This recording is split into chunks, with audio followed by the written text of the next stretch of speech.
गौरा तो पीसत रहे भोला हमार रे की चिलमा से खींचत रहे भोला हमार रे की चिलमा से खींचत रहे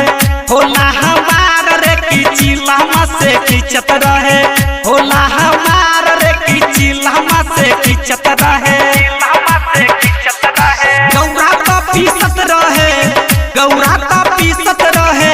भोला हमार रे की चिलमा से खींचत रहे भोला हमार रे की चिलमा से खींचत रहे भोला हमार रे की चिलमा से खींचत रहे भोला हमार रे की चिलमा से खींचत रहे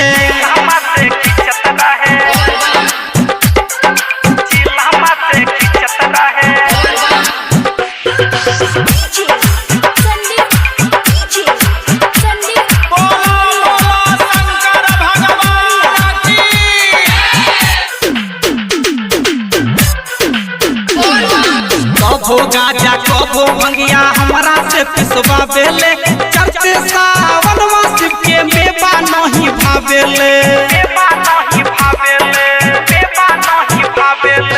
कबो गाजा कबो भंगिया हमारा से पिसवा बेले चढ़ते सावन शिव के मेवा नहीं भावेले जब चाहेला तो पिए सबका के पिया बेले हमसे गाजा बाबत रहे भोला हमार रे की चिलमा से खींचत रहे भोला हमार रे की चिलमा से खींचत रहे